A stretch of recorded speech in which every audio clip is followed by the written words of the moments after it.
Assalamualaikum warahmatullahi wabarakatuh. Alhamdulillahilladzi nahmaduhu wa nasta'inuhu wa nastaghfiruh wa na'udzu billahi min shururi anfusina wa min sayyiati a'malina. May yahdihillahu fala mudilla lahu wa may yudlil fala hadiyalah. Asyhadu an la ilaha illallah wahdahu la syarika lah wa asyhadu anna sayyidana wa nabiyyana Muhammadan abduhu wa rasuluh wa safiyuhu min khalqihi wa habibuh ballagha risalah wa addal amanah wa nasaha al ummah wa kashafa Allahu bihi al ghummah wa jahidun fi sabilillahi hatta atahu al yaqin. Salawatu rabbi wa salamuhu alayka ya sayyidi ya Rasulullah. Allahumma salli ala sayyidina Muhammadin al-Fatih lima ughliqa wal khatimi lima sabaqa nasiril haqqi bil haqqi wal hadi ila siratikal mustaqim sallallahu alaihi wa ala alihi wa sahbihi haqqa qadrihi wa miqdarihi al azim. Allahumma faqihna fid din wa 'allimna ta'wil wahdina ila siratikal mustaqim. Allahumma bika asbahna wa bika nahya wa bika namut wa ilaikan nusyur. Asbahna ala fitratil Islam wa ala kalimatil ikhlas wa ala dini nabiyuna Muhammadun sallallahu alaihi wasallam. Radina billahi rabba wa bil islami dina wa bi Muhammadin sallallahu alaihi wasallam nabiyya wa rasula, amma ba'du. Puja dan puji syukur kepada Allah. Alhamdulillah, di waktu yang mulia ini Allah izinkan kita bisa duduk di rumah Allah melaksanakan i'tikaf dan salat subuh secara berjamaah. Mudah-mudahan yang kita lakukan ini diberi pahala oleh Allah Subhanahu wa taala dan dimasukkan kepada amalan saleh hendaknya. Amin ya rabbal alamin. Salawat dan salam kepada Nabi yang agung, Nabi yang mulia Rasulullah Muhammad sallallahu alaihi wasallam. Allahumma salli wa sallim ala sayyidina Muhammadin wa ala alihi wa sahbihi ajma'in. Bapak Ibu hadirin yang dirahmati Allah Subhanahu wa taala, lanjutan kajian kita kitab Bahjatun Nufus Mukhtasar fi lil Imam al-Bukhari fi sahihihi, hadithun karahatun nakhamah fil masajid. Hadis tentang larangan membuang dahak di dalam masjid. Ini hadis dalam sahih Imam al-Bukhari. Hadis ini sahih. Dulu pernah terjadi ada Nabi tak tahu siapa yang membuang dahak itu, Nabi tak tahu, cuman dahak itu melengket ke dinding masjid. Dinding masjid ada dahak dan di dinding masjid itu pun pas di depan baginda Nabi sallallahu alaihi wasallam. Jadi pas di depan Nabi. Jadi ketika Nabi nak takbir, nampak Nabi ada dahak di depannya. Ini tentang membuang membuang dahak di masjid. Hadis ini ada 4 cakupan hukum di dalamnya. Pertama, hukum membersihkan masjid. Yang kedua, hukum memuliakan masjid. Yang ketiga, hukum meludah di dalam masjid.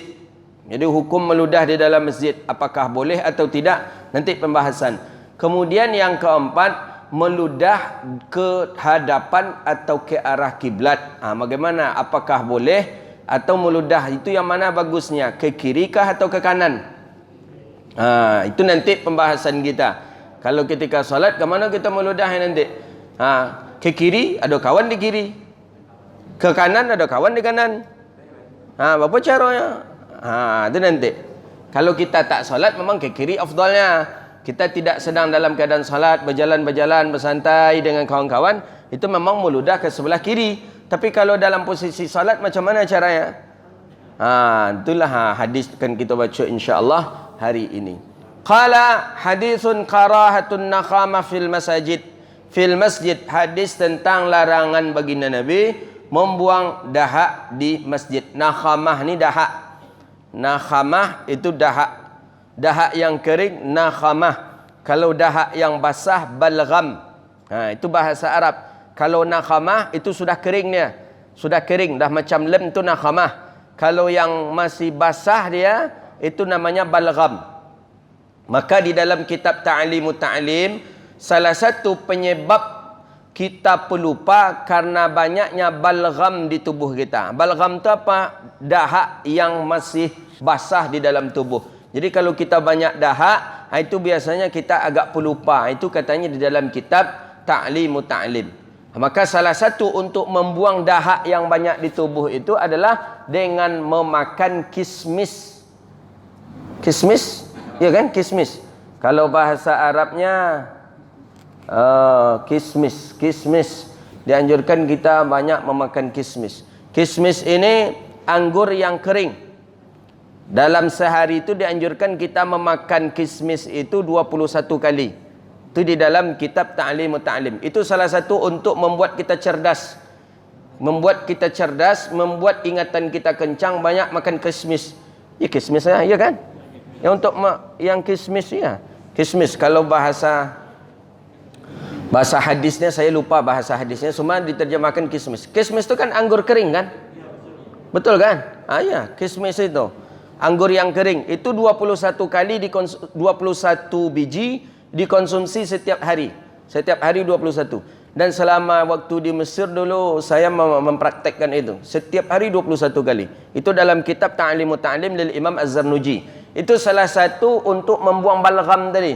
Membuang dahak tadi dari tubuh. Maka salah satu daripada cara untuk menguatkan hafalan adalah dengan cara memakan kismis tadi 21 kali. Itu kurang balgham, kurang dahak di tubuh kita. Jadi salah satu penyebab kita ni pelupa karena banyaknya balgham, banyaknya dahak di tubuh kita, maka itulah yang menyebabkan kita pelupa. Jadi caranya kismis. Cuman di Arab murah kismis itu.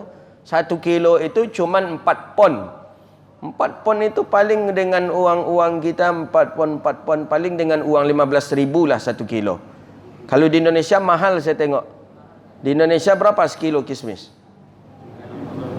80.000 ya, di Indonesia mahal. Saya pernah melihat mahal di Indonesia mahal. Kalau di Arab murah 15.000 itu cuman dapat kita sekilo. Lumayanlah dalam setiap hari konsumsi 21 kali 21 biji setiap hari. Itu salah satu membuang balgham, menguatkan hafalan dan menghilangkan pikun. Balgham, jadi berbeda antara balgham dengan nakhamah. Kalau nakhamah itu yang sudah kering, itu nakhamah. Kalau balgham yang masih basah, itu balgham namanya. Tu. Jadi ustaz itu rahsia ustaz maka ustaz alun pikun. Iyo, dek mudo yo baru. Okey bubuk kau. Kalaulah tua awak banyak beratus pun makan kismis, kalaulah tua tu tentu ya timbul masuk pikun ya kan. Tapi insya-Allah lah dengan solat subuh jamaah ke masjid hilang je pikun itu tu. Ya kalaupun ada mungkin lambatlah begitu dia.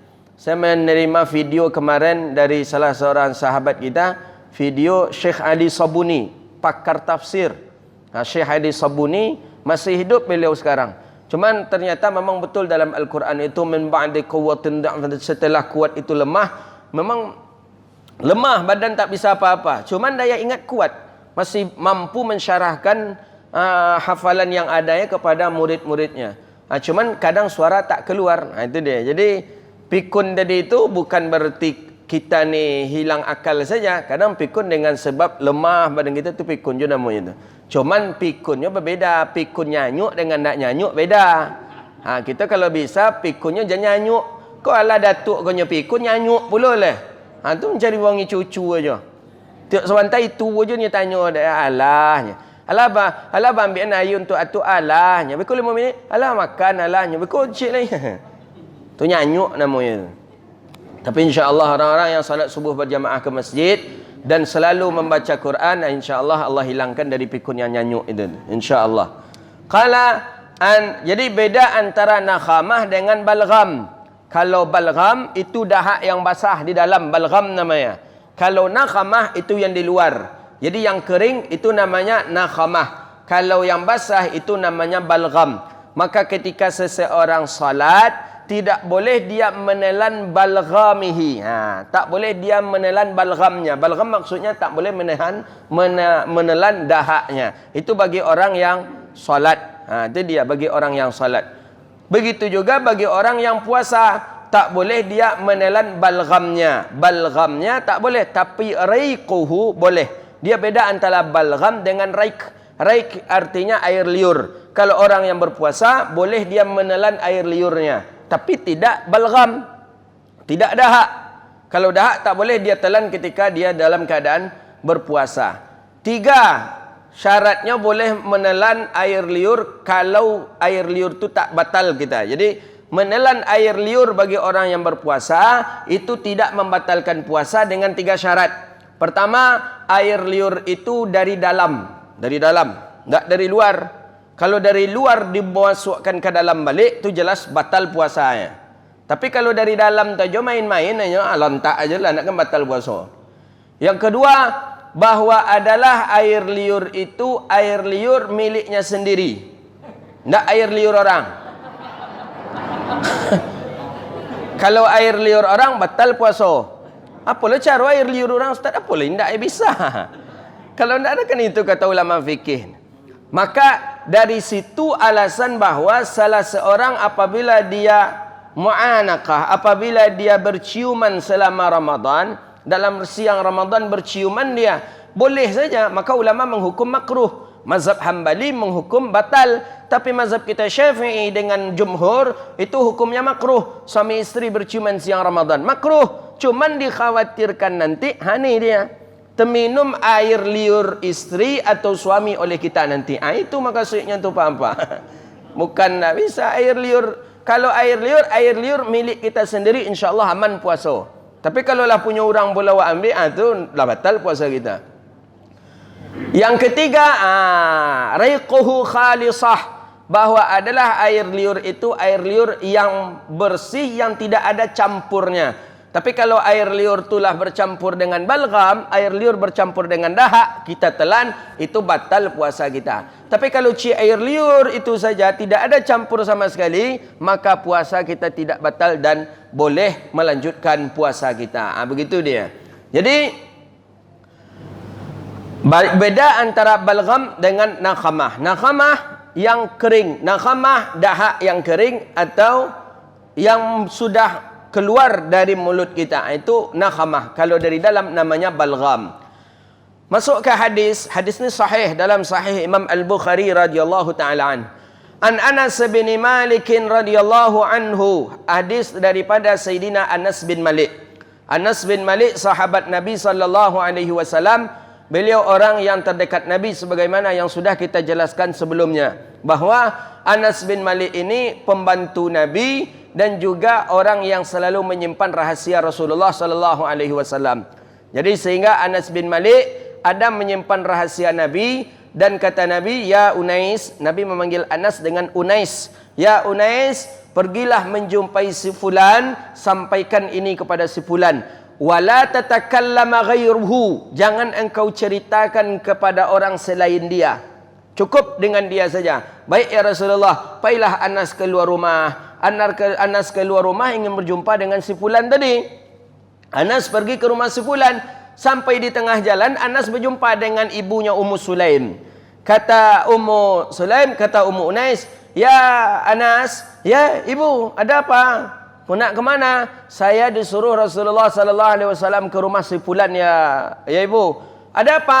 Ada menyampaikan rahasia Rasulullah sallallahu alaihi wasallam. Apa rahasia?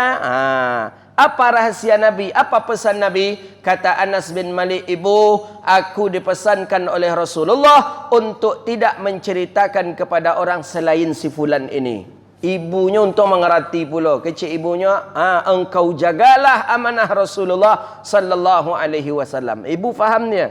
Ini memang adalah yang amak kau gak kepo kata, ngapo katanya. Apa katanya? Sabitlah katanya. Lah pandai berahsia-rahsia nya. Indak nyakui dengan anak yang lainnya. Itulah. Kadang ibu kau kadang harus faham juga kita ibu-ibu ni. Harus faham, harus mengerti pula kita. Macam ibu Imam Syafi'i pula lah. Macam ibu Imam Syafi'i. Ketika Imam Syafi'i di usia 20 tahun, Imam Syafi'i di Baghdad, di Iraq sudah menjadi ulama tersohor, terkenal di dunia, ulama muda yang ahli fikih, yang dikagumi oleh masyarakatnya dan dihormati oleh penguasa. Itu Imam Syafi'i, umur baru 20 tahun. Sehingga orang-orang dari Irak, dari Baghdad ketika pergi haji, ketika tawaf, cerita orang ketika tawaf Imam Syafi'i saja. Syafi'i, luar biasa ilmunya Imam Syafi'i, dia masih muda. Itu cerita orang di tawaf.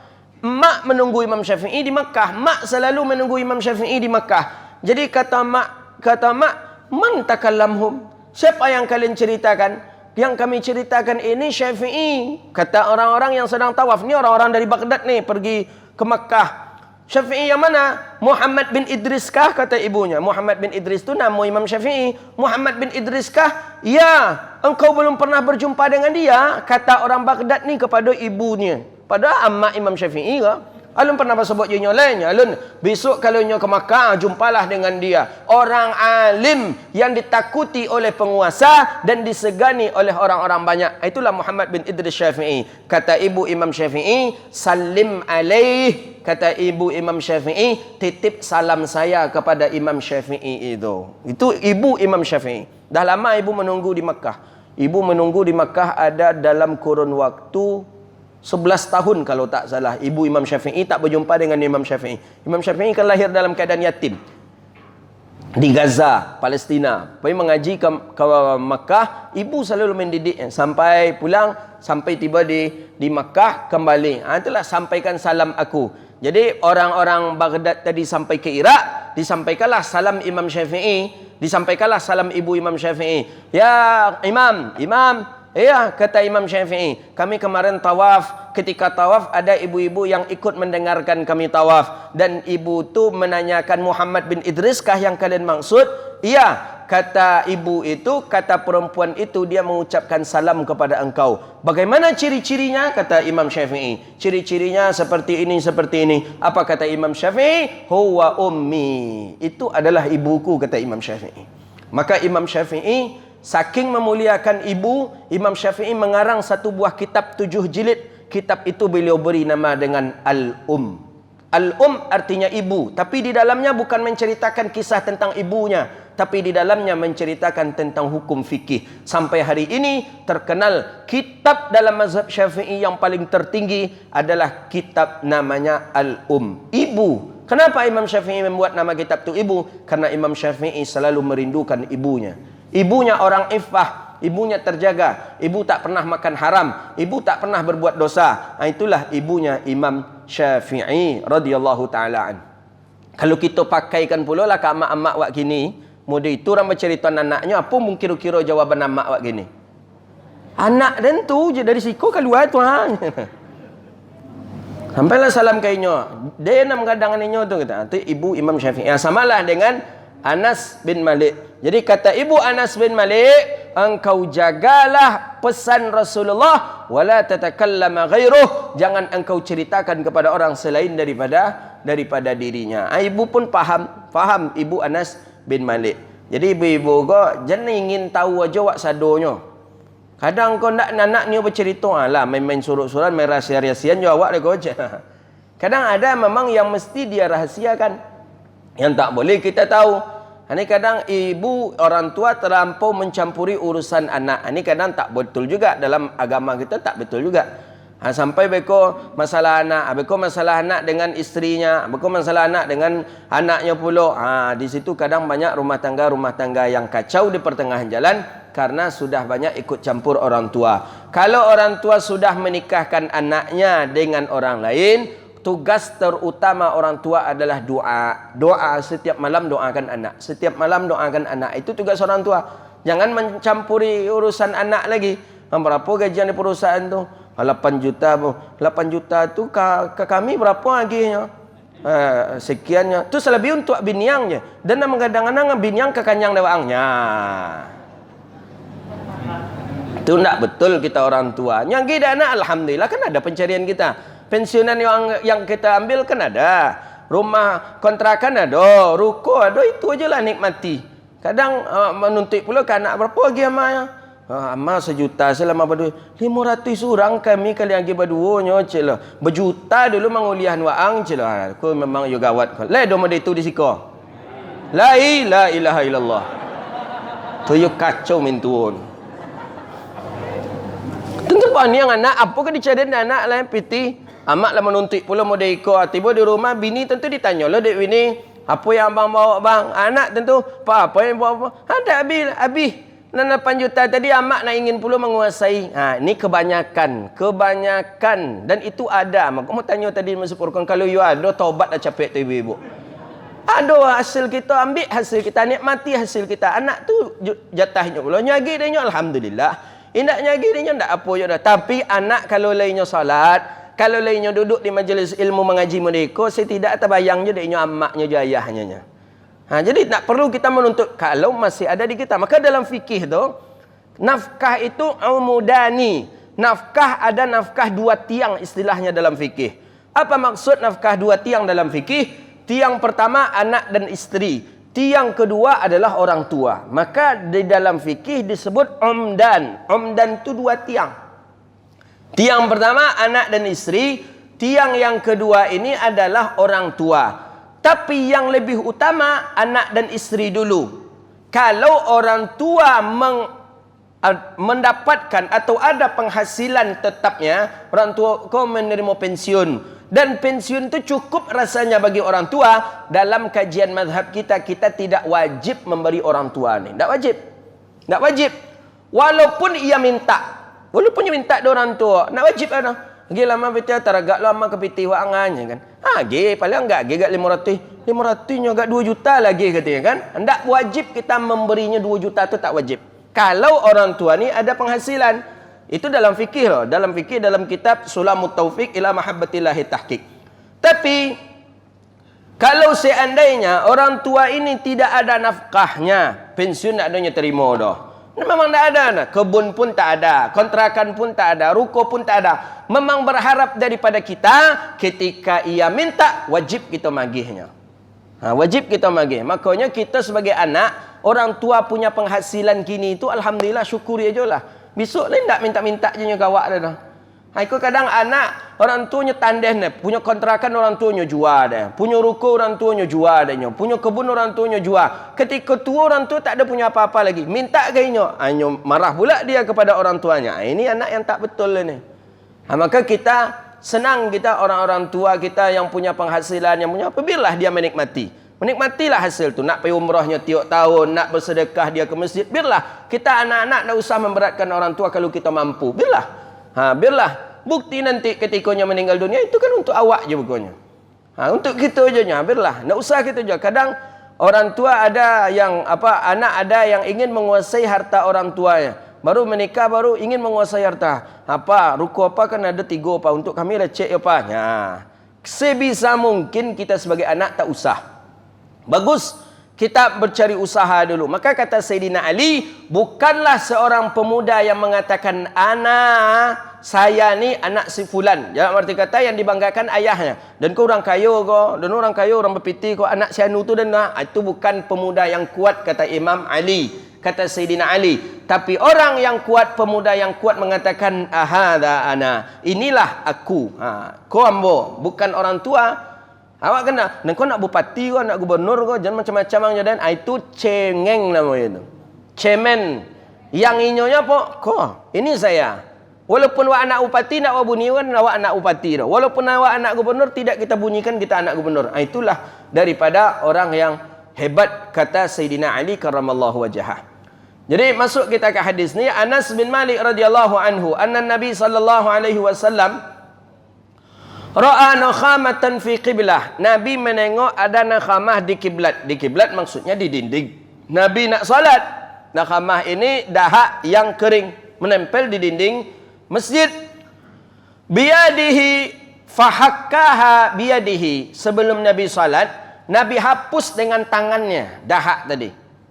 Tapi waru'iya minhu karahiyatun au ru'iya karahiyatuhu. Nampak dari wajah Nabi itu, Nabi benci sekali. Nampak, kata Anas bin Malik, ketika Nabi menghapus dahak tadi, nampak Nabi benci sekali. Nampak Nabi marah sekali ketika menghapus dahak yang di dinding masjid tadi.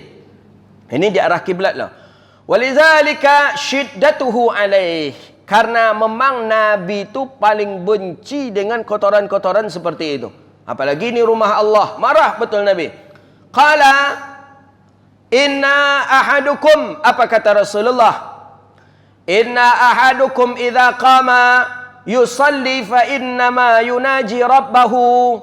Sesungguhnya kamu, kata Rasulullah, apabila kamu berdiri hendak salat, innama yunaji rabbahu, hanya saja kamu bermunajat dengan Tuhanmu. Rabbahu bainahu wa bainal qiblah, di antaramu, di antara Allah, di antara Tuhanmu itu menghadap kiblat. Jadi kita menghadap kiblat itu kita bermunajat dengan Allah. Ini salah satu dalil kata ulama ahlu sunnah. Orang-orang salafi mengatakan Allah di langit.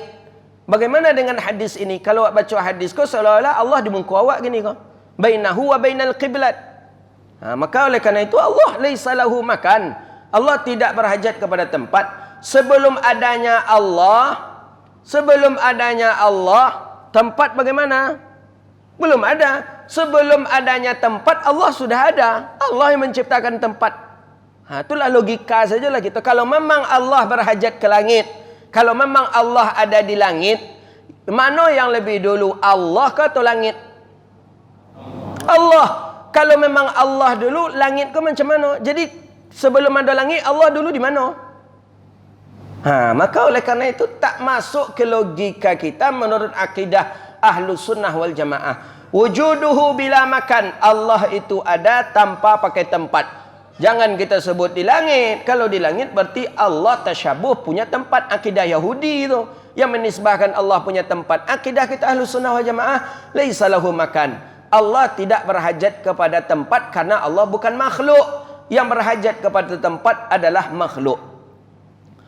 Yunaji rabbahu. Ketika kita salat, kata baginda Nabi, kita sedang bermunajat dengan Tuhan. Berhadap-hadapan kita dengan Allah. Fala yabzuqanna fi qiblatihi. Jangan kalian meludah ke arah kiblat. Meludah ke depan. Jangan. Lakin an yasarihi. Akan tetapi kata baginda Nabi, meludahlah ke sebelah kiri, au tahta qadamihi, atau di bawah tumitnya. Tumit, kalau ketika solat di bawah tumit kita, kemudian kita tutup kembali. Ini kalau solatnya mungkin di tanah atau di lapangan. Thumma akhadha tarfa ridaihi, kemudian mengambil Nabi dengan ujung ridaknya, ridak selendang ni, ridak ni. Maka dalil Nabi pakai selendang itu jelas hadisnya dalam Sahih Bukhari. Baca hadis dalam Sahih Imam Al-Bukhari tentang ridak Nabi. Ini ridak. Dalam kitab Syama'il Muhammadiyah Nabi pakai ridak. Ini termasuk pakaian sunnah Nabi. Sorban imamah, ridak selendang, jubah pakaian dari luar, gamis ni gamis, izar kain sarung. 5 tu pakaian sunnah Nabi itu. Kata teman-teman salafi, tak, sorban tu dari Buddha katanya, dari Hindu katanya. Siapa nyebutkan itu? Ustaz Bawazir itu. Tengok dalam hadis Nabi tentang Nabi pakai imamah sorban. Abi Musa Asy'ari dipakaikan sorban ke kepalanya oleh Rasulullah sallallahu alaihi wasallam. Nabi pakai sorban, ridak. Nabi pakai imamah sorban. Nabi pakai ridak selendang. Jadi selendang ni tak pernah ditinggalkan Nabi. Maka ini termasuk min libasuhun Nabi. Ini termasuk pakaian Nabi. Jadi bagi bapak-bapak yang memakai ridak, niat dalam hati mengamalkan sunnah. Selama ridak ni di pundak kita, dicatat kita oleh malaikat orang yang mengamalkan sunnah Nabi SAW. Ini ridak. Dikatakan fatarafa ridaihi, Nabi mengambil ujung ridaknya, ujung selendangnya diambil oleh Rasulullah. Fabasaqa bihi, kemudian Nabi meludah ke situ. Waradda ba'duhu, kemudian dilipat oleh baginda Nabi sallallahu alaihi wasallam. Kemudian di baginda Nabi sallallahu alaihi wasallam au yaf'alu kadzalik, seperti itu baginda Nabi sallallahu alaihi wasallam kalau ketika salat berdahak. Jadi Nabi berdahak. Ada keluar dahak. Dibawa oleh baginda Nabi ke ujung, kemudian ditempelkan ke ridak beliau. Kemudian tetap salat. Itu maksud daripada ridak. Jadi ridak ni pakaian sunnah ni. Jangan kita tinggalkan. Ya, apa hikmah ridak ini? Ridak ini pertama hikmahnya seolah-olah kita sedang mengemban satu amanah di punggung, di pundak kita. Makanya kalaulah ada selendang di situ, nak takkan mungkin awak menengok aurat orang pedusi dah. Kalau ada je nan taluk tu memang akal yang kurang lah tu. Nya pakai selendang je, duduk je di kafe kan, setiap pedusi nan lewat, induk lewatnya calik je dia tu. Tu memang utak nak ada buaya tadi tu. Maka ikut suatu menjaga gitu rida. Kemudian kenapa lagi sejajar dia untuk mengseimbangkan antara dunia dan akhiratnya. Maka semulurui kadar rida itu. Apa lagi? Lidaf'is sa'ilin katanya di dalam kitab Tanbihul Ghafilin, untuk dafa' sa'il. Dafa' sa'il kau melawan musuh. Ya, awak senjata nak ada dah. Ada musuh beko. Berapa cara acik menarik iko je boleh. Tarik iko bisa awak cakiknya je iko. Buka selendang kita ke. Diputan kepalanya ke situ, dicakiknya tu. Bisa menyelamatkan iko ke. Maka baginda Nabi sallallahu alaihi wasallam, setidaknya mungkin menyalanginya tiba tu lah awak. Lawak apa nama? Lawak kalatian tu begitu dia. Tu bahasa Inggeris tu Pak Nas. Dikalatikkan. Apa dikalatikkan? Pokok dikalatikkan lah tu. Dikibaskan. Dikibaskan. Itulah. Jadi sunnah makai selendang ni sunnah. Alhamdulillah kalau setiap pengajian tak pernah meninggalkan rida kan. Tapi kalau kamal payah belum nak memakainya, maka tiap orang salam dari aja kau. Kamal buat pakai kau assalamualaikum ustaz, assalamualaikum ustaz, payahlah menjawab kau. Salam.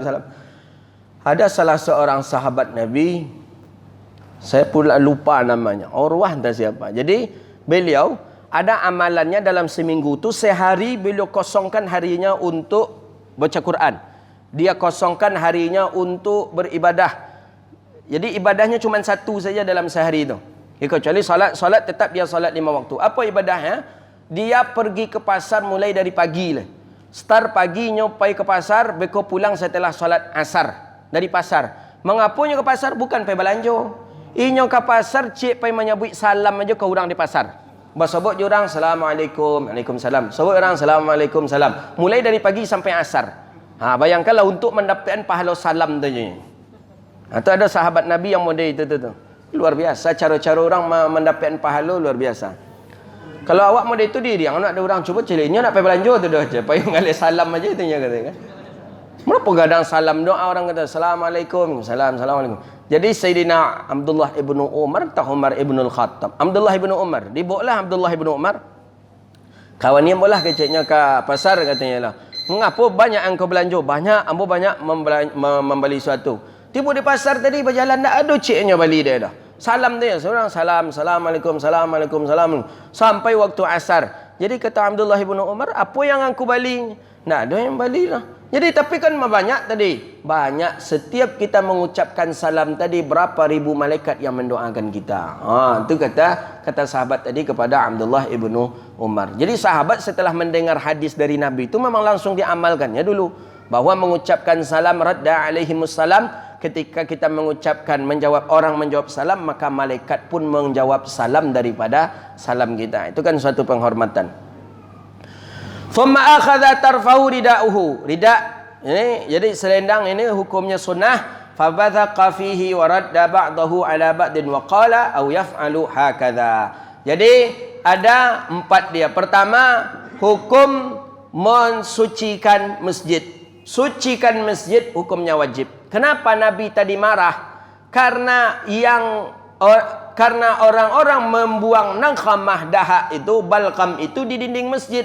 Masjid ini min baitillah. Masjid ini daripada rumah Allah. Wajib kita jaga, wajib kita sucikan. Tak boleh. Maka dalam hadis Nabi yang lain bahwa man rafa'a izalatun au takzirun min masjidin, siapa yang membuang kotoran dari masjid, maka Allah catat itu bagian daripada amal soleh. Ada kotoran. Apa kotoran itu? Mungkin sampah saja. Diambil sampah, masukkan ke saku kita, kita sudah mendapatkan pahala-pahala amal soleh. Masjid harus disucikan. Yang kedua, kemuliaan masjid. Masjid ini tempat yang mulia, tempat yang agung. Dari hadis ini nampak kita, dahak saja Nabi marah, apalagi dengan darah yang masuk. Apalagi kalau kotoran najis. Dahak itu tidak najis. Dahak itu sekedar kotor saja. Apalagi kalau najis masuk seperti darah, nanah, kotoran. Maka salah satu dalil yang terkuat dalam mazhab Syafi'i, perempuan tidak dibolehkan masuk masjid kalau ia haid, karena dikhawatirkan takziruhu, mengotori masjid. Dahak saja Nabi marah, apalagi dengan darah, dikhawatirkan nanti darah menetes, dikhawatirkan nanti terkena darah, dan ini tempat yang suci. Yang ketiga, bahwa apabila seseorang itu meludah dia, kemana yang paling afdal ia meludah? Yang paling afdal ia meludah ke arah kirinya. Itu paling afdal. Ini kalau tidak salat ni maksudnya. Kalau tidak salat ke arah kiri. Ke arah kiri. Jadi kita berjalan-jalan dengan teman ke arah kiri meludah. Tapi kalau pada salat berjamaah, paling afdal kita meludah adalah tahta qidamihi, di bawah tumit. Jadi kalau begitu, tengok tumit kita, meludah ke bawah tumit tu. Itu yang paling afdal. Sejadah kita tak ada masalah. Tapi kalau sejadah masjid, justru mengotori masjid kita. Tapi Nabi sudah mencontohkan, itu kalau seandainya kita tidak membawa ridak, tidak membawa selendang.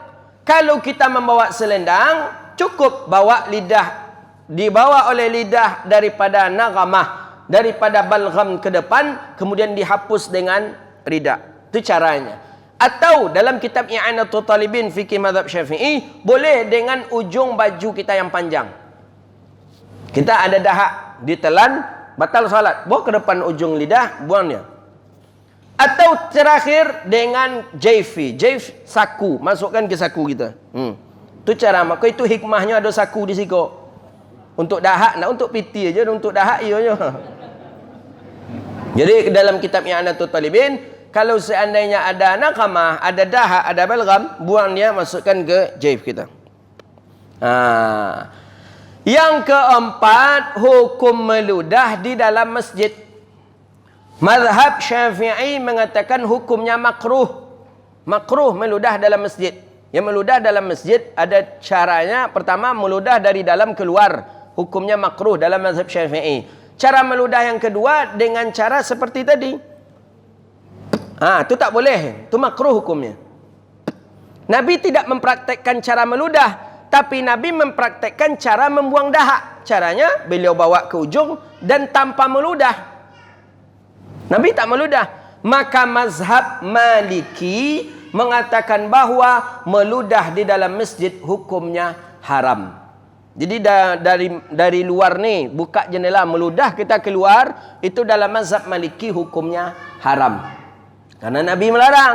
Tak boleh kita untuk riqih, tak boleh kita untuk melakukan membuang daripada dahak kita, ya, bazak dari meludah dari dalam keluar, atau dari mulut ke saku tadi.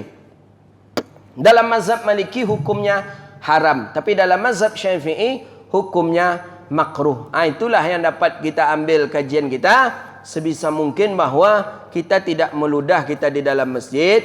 Sebisa mungkin kita membuangkan dahak dari mulut kita ketika kita berada di dalam masjid, sesuai dengan arahan yang dibawakan oleh baginda Nabi sallallahu alaihi wasallam. Hadza wabillahi at-taufiq wallahu a'lam bissawab. Ada pertanyaan, silahkan.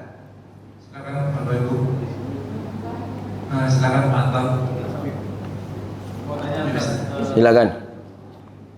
Selain Imam Syafi'i juga ada, selain Imam Syafi'i juga saya pernah dengar ulama besar itu terkesan dia lebih mendahului mencari ilmu dibanding mengurus emaknya. Iya. Padahal kan mengurus emak juga nomor 2 setelah sholat fardu. Kenapa nggak dibawanya emaknya kayak gitu? Distrik ibu bima kan? Iya. Dapat dua-duanya dia. Ini menurut saya. Saya pun pernah membacanya itu, tapi ilatnya lagi, kenapa dia lebih mengutamakan mencari ilmu tadi? Karena memang dia mencari ilmu. Siapa? Yazid Bustami, tak siapa ulama besarnya itu. Tapi ketika dia mencari ilmu itu, meninggalkan maknya yang sedang dalam keadaan sakit, itu pun diredai oleh mak tadi. Diredai oleh mak, jadi didoakan oleh mak. Jadi bagus juga cara pikiran beliau. Ketika mak meredai, berarti sudah terbebas daripada tanggungjawab dosa. Dan mak meredai, kita pun dapat daripada pahala menuntut ilmu. Tapi kalau habis hari mengurus mak, sedangkan kita ilmu tak bertambah, kita ada satu kerugian di sana. Kerugian tidak dapat ilmu, cuman dapat kemuliaan memuliakan mak saja. Tapi dengan cara menuntut ilmu dengan ridha mak, walau pak mak dalam keadaan sakit, kita tetap terbebas daripada iqab azab tidak merawat mak, tapi kita dapat kemuliaan menuntut ilmu. Saya lupa siapa nama ulama besarnya ketika itu, dan maknya sudah mengizinkan bahwa dia untuk pergi musafir. Bapak Ibu yang dirahmati Allah, kita menuntut ilmu jauh-jauh itu mesti harus ada izin orang tua. Harus ada izin orang tua. Harus ada izin orang tua. Walaupun kita sudah berusia 50 tahun, tapi mak ayah masih hidup, harus kita beritahu ayah mak. Saya nak pergi ke Mesir mak untuk mengaji, boleh? Diizinkan berangkat. Kalau tak diizinkan, kita tak berangkat. Begitu dia. Jadi yang saya baca seperti itu. Yang satu ini dia menuntut ilmu, memilih ilmu karena sudah diredai oleh maknya. Pergilah kata mak. Begitu dia. Tapi yang satunya yang mungkin yang Pak Anton dapat tu tak tahu kita apa dia pergi, kenapa dia tak merawat maknya. Tanya ke dia dulu siapa orang ini. Tapi yang saya dapatkan beliau sudah dapat restu dari mak.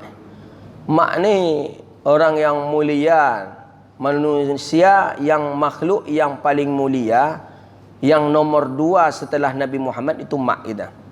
Maka dalam Al-Quran kan jelas itu. Wa qadha rabbuka alla ta'budu illa iyyahu wa bil walidaini ihsana. Ayah mak kita itu orang yang paling mulia, begitu dia.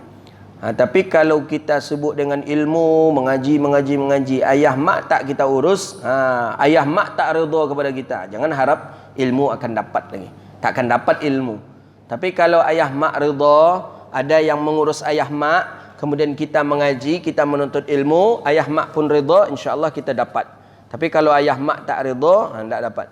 Siku ajalah kata ayah mak. Jangan jauh-jauh lagi. Mak tak tahu entah berapa umur mak lagi ni. Itu dah situ ajalah kuliah lagi. Situ ajalah mengaji lagi. Jangan keluar-keluar juga lagi. Itu dia. Ada yang lain? Silakan Bapak Ibu. Mungkin ada Ustaz, saya sedikit tanya Ustaz. Ya. Saya baru memahami hadis ini. Saya pikir hadis ini hanya tentang mudah, dahat itu sehingga Rasulullah marah. Ternyata Ustaz mengembangkan dan menggunakan itu adalah Rasulullah itu marah terhadap orang yang mudah dan orang yang tidak peduli. Iya. Mudah dibiarkan. Ini sungguh saya dapat dari Ustaz. Apa begitu Ustaz ya? Iya. Ya memang karena tak kepeduliannya. Jadi siap dia meludah tu pergi aja dia lagi. Yang lain pun menengok aja. Jadi Nabi langsung mencontohkan.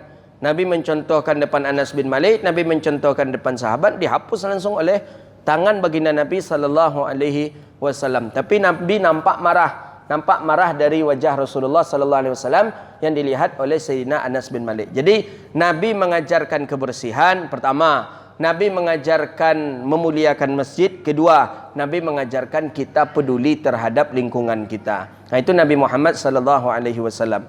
Jadi Nabi memang peduli luar biasa, peduli Rasulullah sallallahu alaihi wasallam.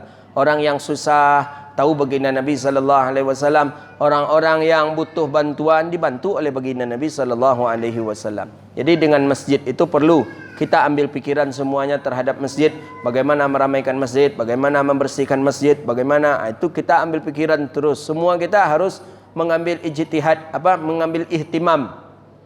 Ihtimam ini kefokusan kita ke masjid. Masa kita pikiran kita dengan usaha kita terus. Bagaimana usaha kita lancar, usaha kita berlimpah-limpah, usaha kita begitu banyak terus menerus, sedangkan kita tidak pernah memikirkan masjid. Itu zalim kita. Kita tak pernah memikirkan masjid. Masjid macam mana orang-orang datang ke masjid, bagaimana masjid ni ramai, itu harus juga kita pikirkan itu. Itulah usaha daripada usaha dakwah yang kita semua dituntut untuk ada itu di dalam pikiran kita. Baik, itu kajian kita. Tak ada lagi? Silakan. Assalamualaikum warahmatullahi wabarakatuh. Assalamualaikum warahmatullahi wabarakatuh. Ustaz, gimana kalau kita lagi pilek, Ustaz? Jadi kadang-kadang pilek itu yang cair nih. Kadang kita lagi sholat, kalau dia lagi cair itu kan kadang kita hirup, kadang kita telan. Atau kalau kita biarkan pas lagi sujud atau kita lagi rukuk itu kadang dia menetes, Ustaz. Itu gimana, Ustaz? Pilek itu harus kita biarkan dia. Kita biarkan. Tak boleh kita memancing dia untuk menjadi dia. Kalau sudah sampai ke halqum kita ni, kemudian kita telan, salat batal. Jadi ketika pilek, biarkan saja dia menetes, dia lap, menetes, dia lap, menetes lagi, lap lagi dia. Gitu dia. Jangan kita pancing dia untuk keluar. kita telan batal. Tak boleh kita memancing itu tu dalam salat, tak boleh. Ketika sampai saja dia di halqum ni sampai dia di halqum, kemudian kita telan dan terasa yang kita telan, maka itu batal. Apa rasanya Ustaz? Mungkin beda-beda dan terawak rasanya mungkin. Payahlah kalau rasa dia payah menyampaikan ke orang kan. Mungkin ada yang rasa apel, mungkin ada yang rasa mangga, beda-beda di antara kita. Balgham. Jadi tak boleh memancing balgham, memancing keluarnya dahak ketika solat, tak boleh. Tak boleh. Itu tak boleh. Itu memancing dia untuk keluar dia. Tapi kalau dia menetes, dia mengalir sendirinya, biarkan saja. Biarkan saja, dia mengalir, biarkan saja. Tak ada masalah ya. Daripada kita memancing yang ketika dia sampai ke halkum kemudian kita telan, batalnya. Itu bahaya. Apalagi kalau sudah sampai ke lidah kita, sampai ke lidah, jangan telan lagi dia. Jangan telan lagi. Bawa dia ke ujung lidah kita, buanglah dia pakai selendang atau pakai gini atau buang ke saku kita. Cuman tidak dengan cara meludahkan. Dia beda dengan membawa ke ujung lidah disapu, beda dengan meludahkan. Meludahkan, itu meludahkan. Itu yang tak dibolehkan dalam masjid menurut mazhab Imam Maliki. Hadza wabillahi at-taufiq wallahu a'lam bis-shawab. Rabbana atina fid dunya hasanah wa fil akhirati hasanah wa qina adzabannar. Allahumma faqihna fid din wa 'allimna ta'wil wahdina ila siratikal mustaqim. Allahumma barik lana fi auladina wa dhurriyyatina wahfazhum wa la tadurhum. وفقنا وفقهم لطاعتك وارزقنا برهم برحمتك يا أرحم الراحمين. اللهم أعز الإسلام والمسلمين. اللهم انصر لإخواننا المجاهدين في كل مكان يا رب العالمين. اللهم احفظنا واحفظ أهلنا من كل سوء وضير يا أرحم الراحمين. اللهم اجعلنا أهلنا وأولادنا من أهل العلم وأهل الخير ولا تجعلنا وإياهم من أهل السوء والضر والجهل برحمتك يا أرحم الراحمين. ربنا آتنا في الدنيا حسنة وفي الآخرة حسنة وقنا عذاب النار. وصلى الله على سيدنا ومولانا محمد وعلى آله وصحبه أجمعين. سبحانك اللهم وبحمدك أشهد أن لا إله إلا أنت أستغفرك وأتوب إليه والحمد لله رب العالمين. Demikian, assalamualaikum warahmatullahi wabarakatuh.